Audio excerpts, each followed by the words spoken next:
Hello everyone, my name's Lunchbox Logic, and welcome back to Sounds of Love. In the last one, we went to school and Kerry didn't show up. So we went back home, tried to give her a ring I think, and her dad explained that she's going through some tough times at the minute and that she'll be leaving. So hopefully we can do something about that, and hopefully we don't have to say goodbye to Kerry. Seeing as like we don't have a lot of friends in this place, so we only have each other really. But let's continue. I haven't played this game in a while. I haven't really been recording any videos. It's mainly been streaming, to be honest. But this is Sounds of Love Part 5. So, I think it's Part 5 anyway. Let me just check. I think it is. Yeah, this is Part 5. Okay, so the morning sunlight blinds my eyes on my walk towards school, more importantly towards my typical rendezvous point with Kerry.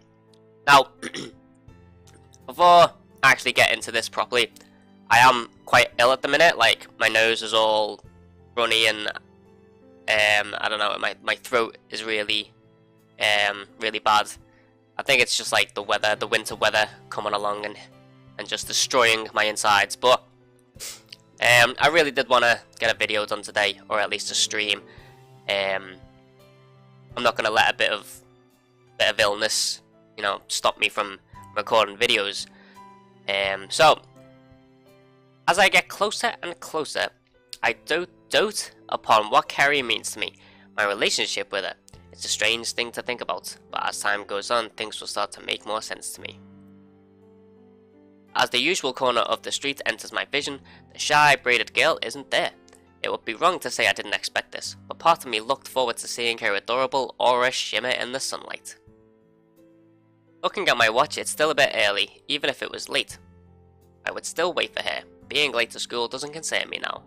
Well, it should do, just cause, like, one girl. Dude, calm down.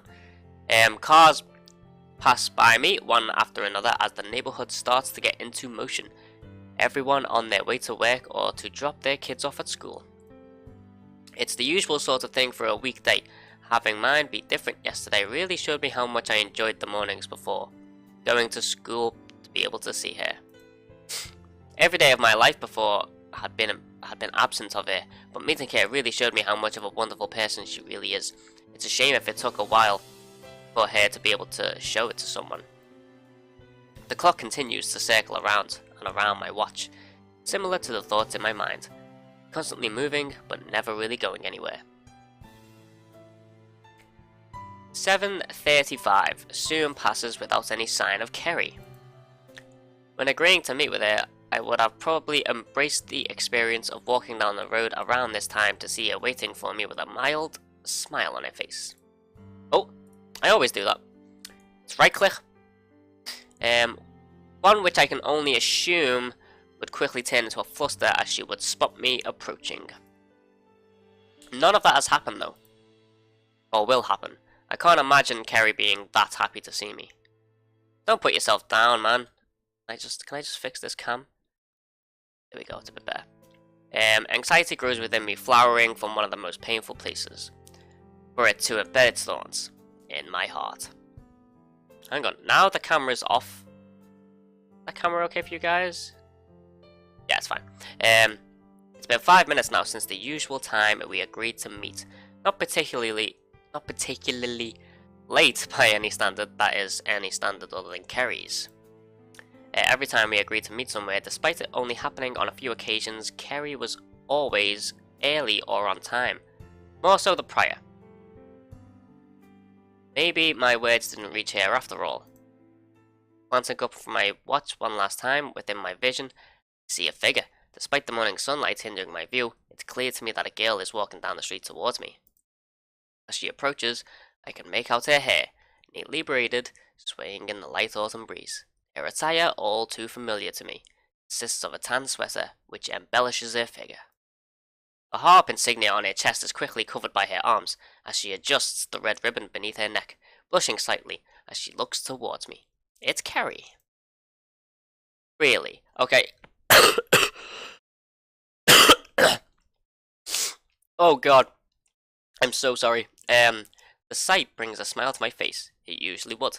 But this time means a lot more to me than any of those ever could. I managed to reach out to her, and she came. No jokes on that, please. No puns. No dirty, rude jokes. Um, Her expression, however, does not match mine. She still carries a troubled expression as she advances further down the street. If one thing is for sure, there's still a lot of work to do before we can make things right, even if that's the right word. If that's even the right word. All the issues, all the problems that caused this situation are still here. Kerry is still upset. Good morning. Good morning, Kerry. Part of me wants to ask her how she's feeling. In spite of knowing the answer, I'm fine, she'll say. That's all it is. Fine. Fine is just a synonym for not good. A quick answer to get people off your case. Kerry knows how concerned I am, but prying into her feelings now would not benefit either of us. Today I want her to feel normal, to experience a day of school like we usually would. Upsetting her by getting into the subject of her parents would make my efforts all for naught. Instead, I opt to just usher her along with me to begin our day of school. I think we should get going. We're going to be late otherwise. Okay. I expected her to apologise for being late, but it really doesn't matter to me. Kerry and I begin our slow walk to school despite having the clock working against us, but we're not in any rush.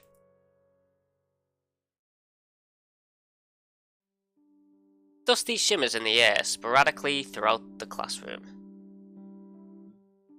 That didn't make sense to me at first, but then I've just reread it and it makes sense now. Dust shimmers in the air sporadically throughout the classroom, yeah, giving the day a sense of warmth as the autumn sunlight shines through the windows. All too much of a contrast with the bitter cold of the morning, leaving me with a feeling unease as the issues with Kerry still linger around my mind, naturally. Having left her not long ago to get us to class, we separated on a sour note. Neither of us really saying anything, but our feelings ever so similar. One of sadness, sorrow, and general awkwardness. Getting her to come to school was one thing, but for her to open up to me again would be a completely different challenge. Well, she's been told that she's going to move away, so I'm guessing she's just trying to distance herself from me so that when the time comes, she doesn't get, like, well, I guess she'll still be hurt, but just, like, not as bad. But I don't know. I don't think it works like that. Because, like, if she was to, like, get ready to leave and that, on, like, a bad note, or, like, as he said, on a sour note, then it just makes things worse. Wouldn't you rather, like, you know, just appreciate the fun that you had, instead of just, like, you know, pushing yourself away from each other? I don't know. People are weird, man. Okay. If I am going to make this day work, one way or another, I'll have to force her to talk to me, no matter how inconsiderate that sounds. Moving my body backwards, I stretch to alleviate the pain in my shoulders. Today's gonna be long, but I've gotten through lessons before, just thinking about Kerry. Thing is, there is a lot more to think about now, including my feelings. The chimes of the school bell jumped me up from the slumped position of my chair. It's lunchtime, with lunchbox logic. Sorry. So getting outside as soon as possible is a priority. I want to meet Kerry outside her class for once. God, that was such a bad joke by me. Springing up, I grab my bag and swiftly push my items into it in a disordered manner. These are things I have no time to be concerned about. I managed to be one of the first people out of the class, but it's expected that those who sit near the front will always have the upper hand. Kerry's class isn't much of a distance away. It seems that their class is still inside. Everyone in our year group is on the same corridor. So it's unsurprising to find myself joining the usual crowds who wait outside the other classes for their friends to come out. One by one, people flock out of the classroom. Pardon me. People flock out of the classroom. The entire event is quite a scene, as it's already been about 5 minutes since the lunch bell rang. Just how important was their lesson? In time, the sight of Kerry greets my eyes once again. She still holds the same expressionless appearance that she had this morning. It hurts to see. Hey Kerry, should we go and have lunch together? Sorry. I need to catch up with some work. You're lying. I'm going to copy a friend. A friend? As soon as I opened my mouth, Kerry seemed to go into a state of shock. Her words sound untruthful, as if she forced out the first excuse she could think of. As depressing as it is, the reality is that I'm not the only person she speaks to in the school. Oh, okay. That makes sense. She wouldn't have the audacity to copy off someone within her class. She's not ready to speak, that's fine. The entire action itself, going back on what I previously decided upon earlier.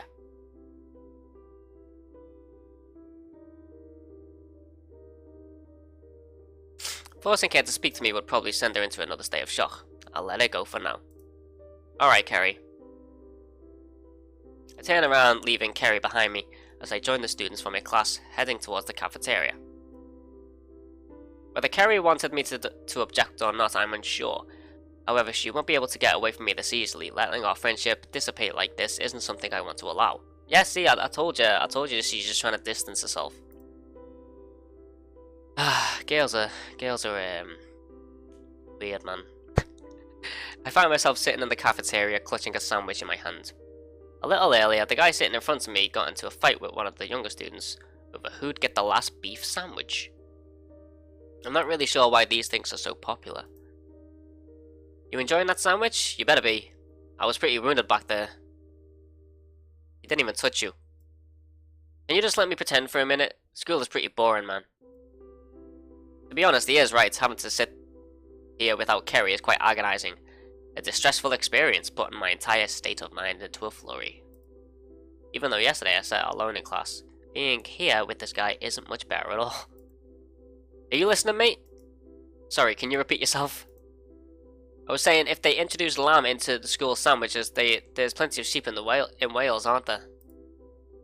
I wouldn't know, I've never been. I have, yeah, there are plenty of, like, well, not plenty of sheep, but just plenty of animals, really, I think.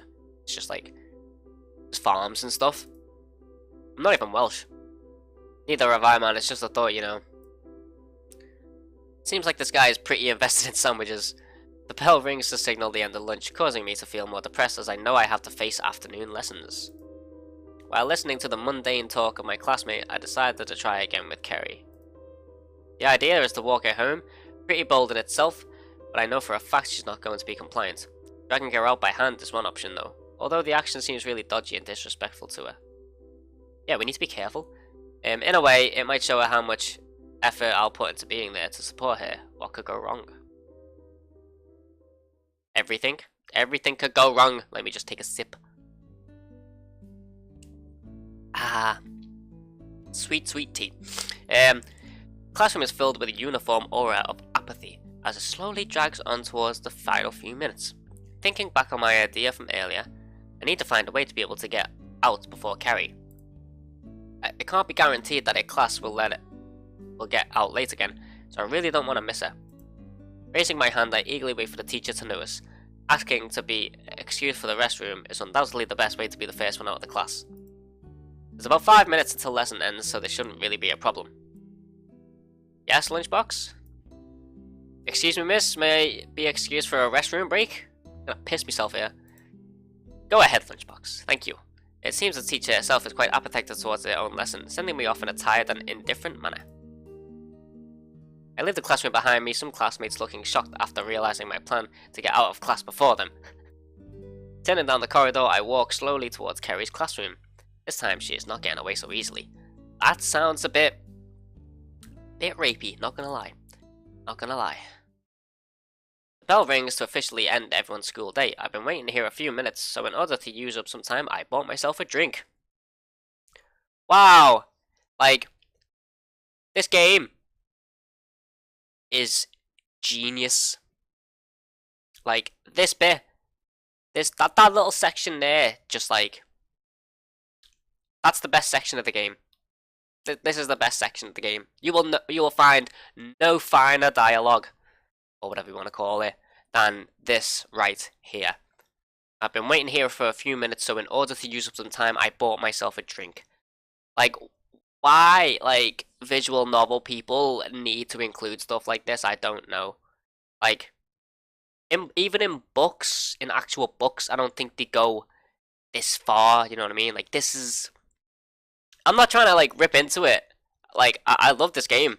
It's just that, like, there are some things which could have easily been left out, you know what I mean? Like this bit, you know what I mean? Like, I don't know. I don't know. Did I read that? Sorry. Let me have a look.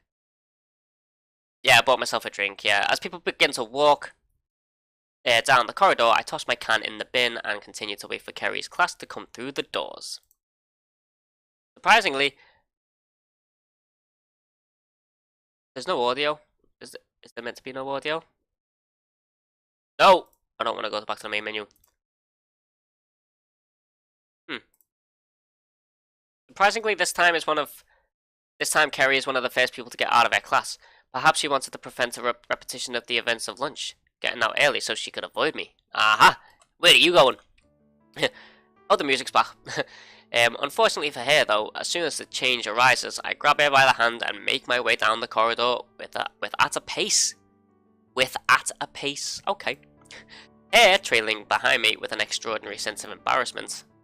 Ones which break new boundaries. that was a weird noise. What are you doing? Walking you home. What? Confused, Kerry continues to stumble over her words as I take her with me down the corridor. Despite her not being able to let go of my hand, she shows no restraint as she allows herself to be taken with me. As we move, I notice a few stares and smiles from various people from our year group. Even sounds of light-hearted laughter can be heard. Different to how Kerry was treated before, I can only assume that they find the events funny in a friendly manner. Where are we going? Your house. I told you I'm walking you home, didn't I?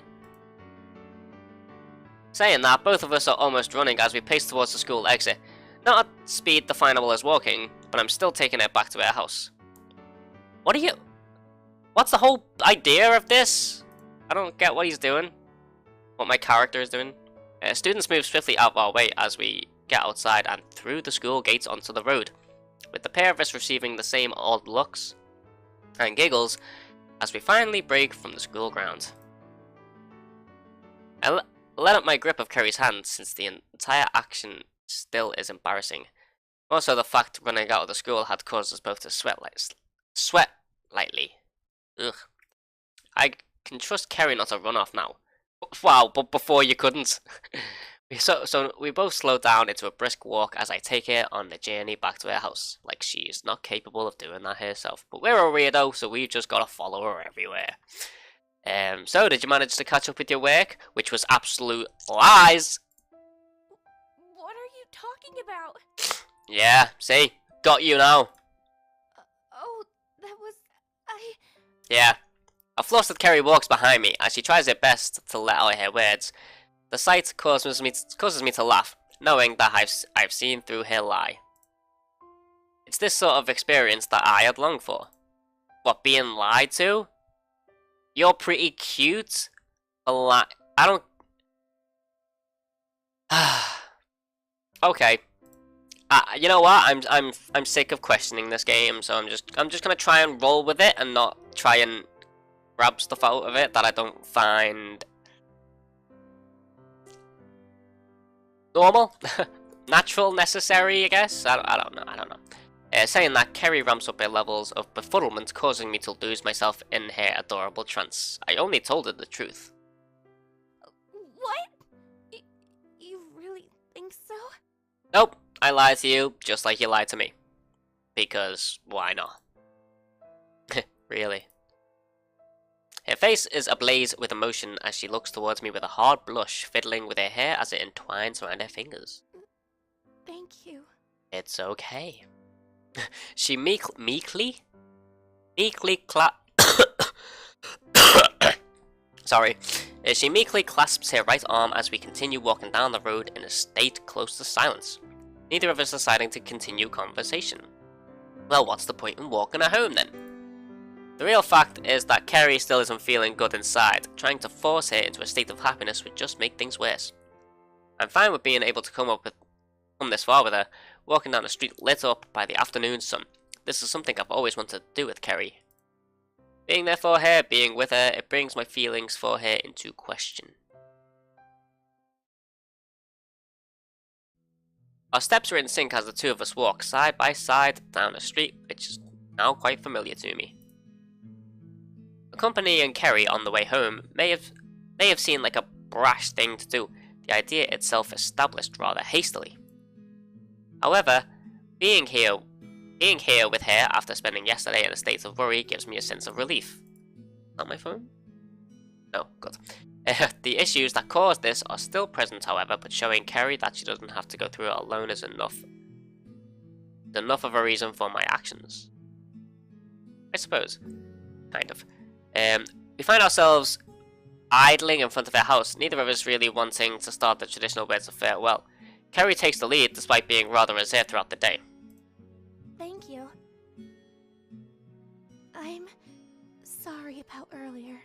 What, the fact that you lied, or the fact that, like, you didn't want to hang around with me? I just needed some time alone to think. I get it. It's been hard recently. Hey, sorry. Yeah, it's okay, Kerry.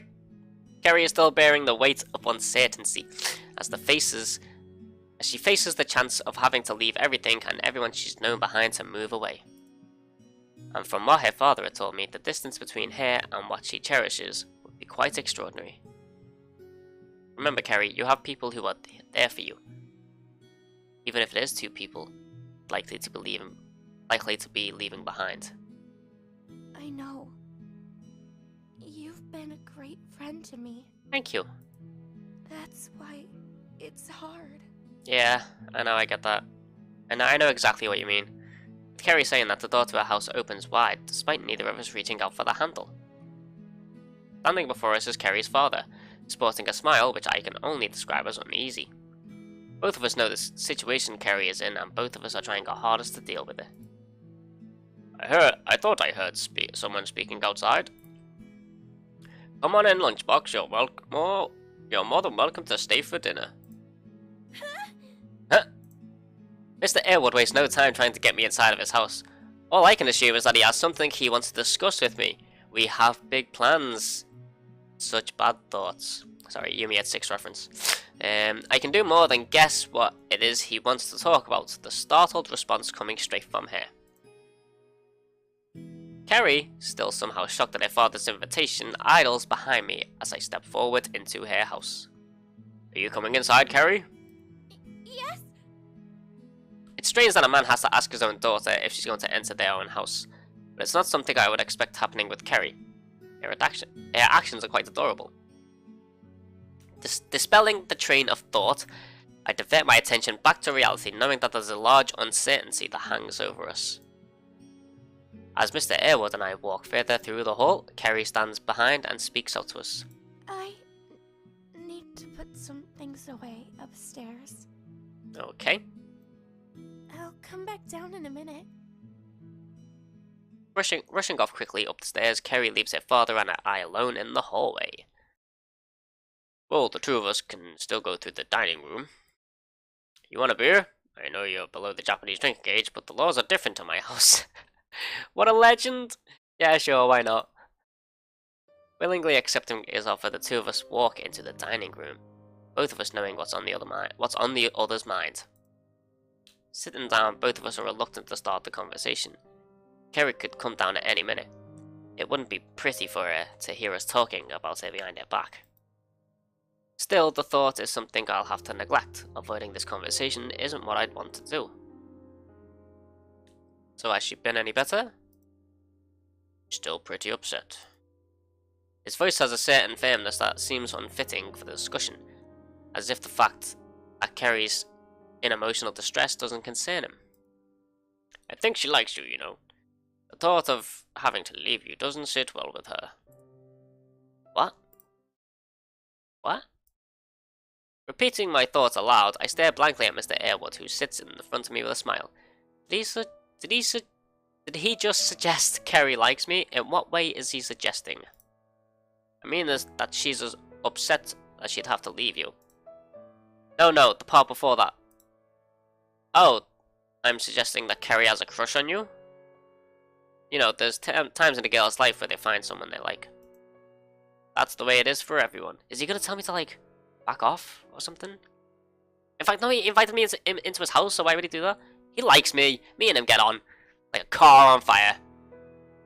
Is that the expression? Yeah, I guess so. Yeah. Is this guy really telling me that his daughter fancies me? Hearing it is quite a shock, especially from him, her own father. Yeah, like, if I was hanging around with a girl and I liked her, or like, even if I didn't like her, even if I was just like hanging around with a girl, and then her dad or like mom or parent or whatever just turned around and said like, you know, oh yeah, I think she's got a crush on you, like, I'd be like quite confused as well. I mean, I'd be like pretty made up if I felt the same way, but imagine if you didn't feel the same way, how awkward that'd be. You're just like, well, I'm sorry, Mr. Airwood, but I'm gonna have to reject your offer. Thoughts rush through my head as I think over my relationship with Kerry. Kerry's actions towards me have never been quite confident. She's always seemed embarrassed or shy, but that's just how I thought she normally was. To think that she likes me is a strange thought, yet inside I can't deny the feelings of happiness. The feeling of wanting to be with her. You're a good kid. I've always thought that good kids deserve good news.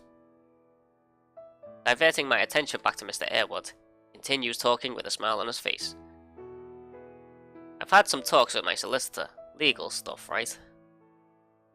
He told me that I'm likely to win custody of Kerry. My wife isn't known to have the best mental health record. So don't feel too down, kids. Kerry's going to stay?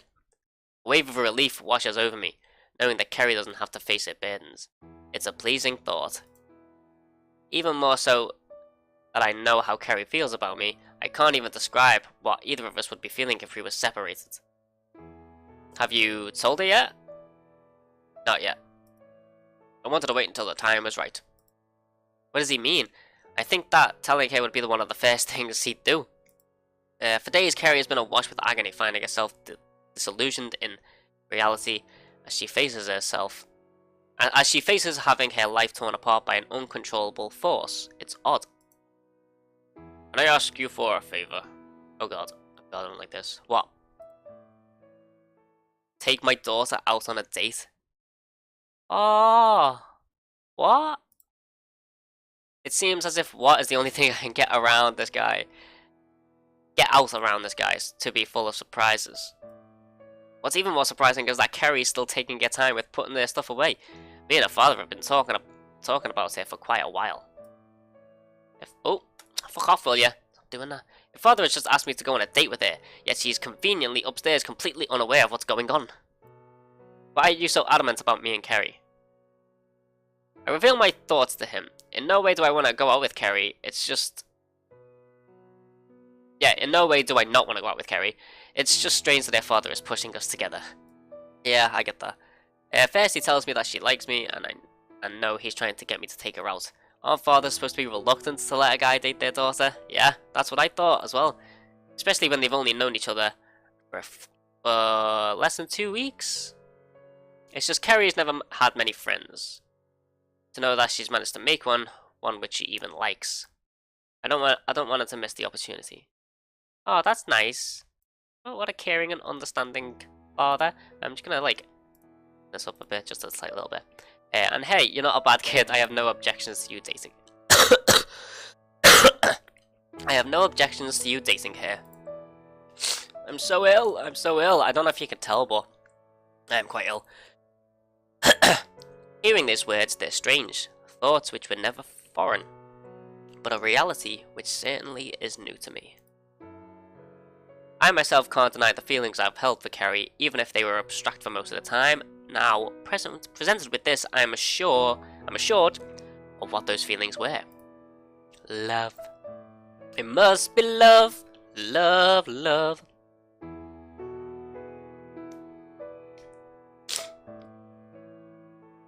The sound of footsteps resonate from the hallway, giving me and Mr. Airwood a clear sign to change the direction of our conversation. So, how about that weather we're having? Yeah. So, Lunchbox, how's school? Oh, it's been great. I'm back. We can see. Oh, Kerry, sit down. I'll get dinner prepared for us.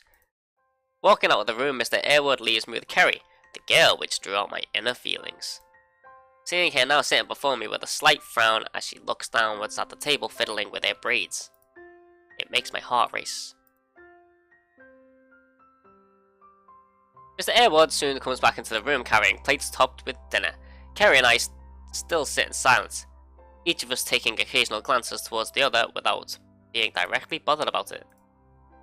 As Kerry's father places a plate, I think that's meant to say, in front of me, the smell itself is enough to signal the quality of it.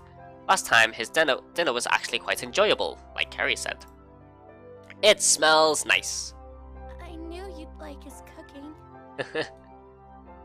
I think that audio is a bit too loud now. Yeah. Do like his cooking. Breaking the wall between us, Kerry finally speaks up. Her face, though, is still masked by sadness, possibly due to the events of what happened the first time I tried her father's cooking. Yeah, it was pretty heavy. Unbeknownst to her, though, is that even a word? Unbeknownst? I don't fucking know. It seems things are going to work out in the end. Mr. Airwood sits in his own seat, and the three of us tuck into our meals. In between conversation, at least. So, how did you two meet anyway? Don't think you ever told me, Kerry.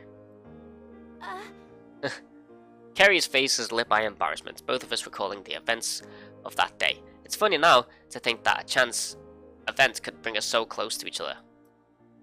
I glance at Kerry, signing to her that she can explain everything to her father. It's a cruel thing to do considering her timidity.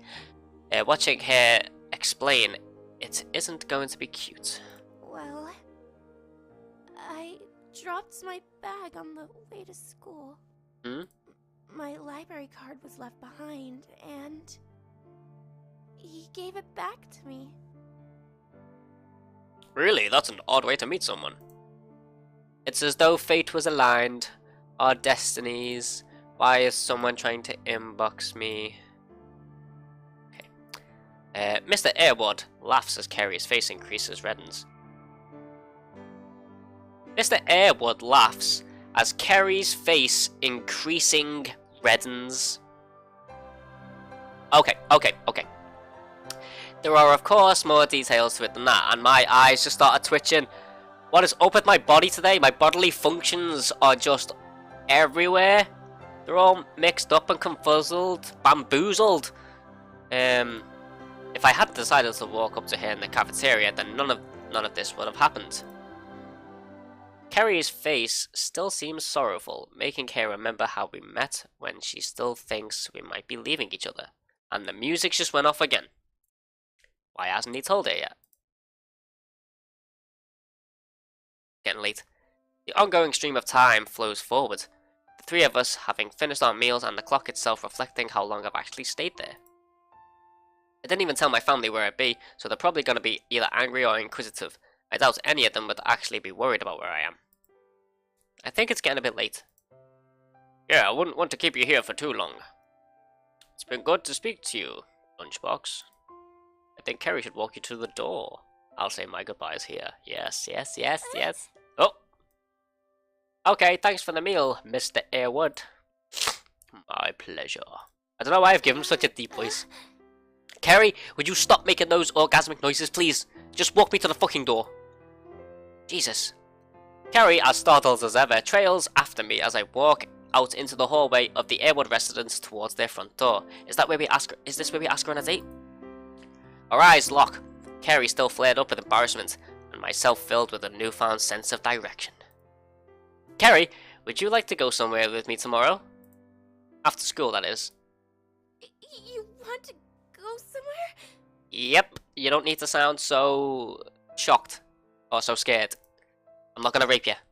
Sorry, I shouldn't make jokes like that, I'm so sorry. Yeah, I think it'll be fun. Okay, sure. Kerry still seems rather embarrassed. It was only days ago that she herself invited me to town. So that was our first date, this is our second date, and everybody knows what happens on the third date. What? I don't know. I don't do dates, okay? I'm as lonely as Kerry. Yeah, despite not calling it a date, I still find myself attaching a connotation to this upcoming trip with her. I don't plan on missing any opportunities with it. Anyway, I think I should be going. I'll see you at school tomorrow, Kerry. I tried to make a swift exit, despite wanting to spend as much time with her as I can. Standing here with my heart pounding in my chest is sending my mind into a frenzy. See you tomorrow. No kiss? Of course, no kiss. Save that for the big finale, for the ending. Stepping outside, I turn back to Kerry and give her a smile. One which, thankfully, she returns. Knowing that there's a future for us somewhere, it makes me feel content. Kerry slowly shuts the door behind me, as if trying to savor our time together.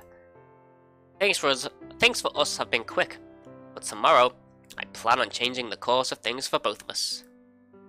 To finally be there for Kerry, even if she is no longer constrained by the burden of depression, I'm looking forward to it, but it's going to be hard to wait.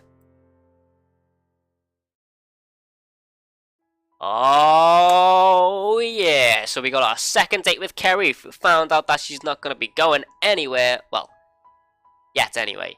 The odds are that her dad, Mr. Airwood, will end up winning custody over Kerry rather than their mum because of their mum's mental illness history. So that's good for us, so we don't have to say goodbye. It's good for Kerry. She doesn't know yet, but she still is upset. But once everything's all finalized, I'm pretty sure well, it'll be smooth sailing from there.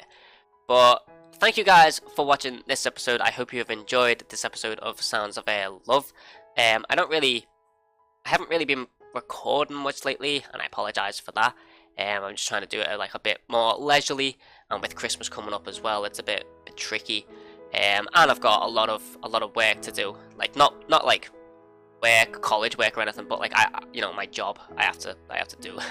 So yeah, sorry about that, but thank you guys for continuing to watch my streams and my videos. I really do appreciate it, and I hope you guys will stick around. And yeah, I hope you guys look forward to the next episode. I know I am. But thank you guys again for watching this video, and I will see you in the next one. Bye bye.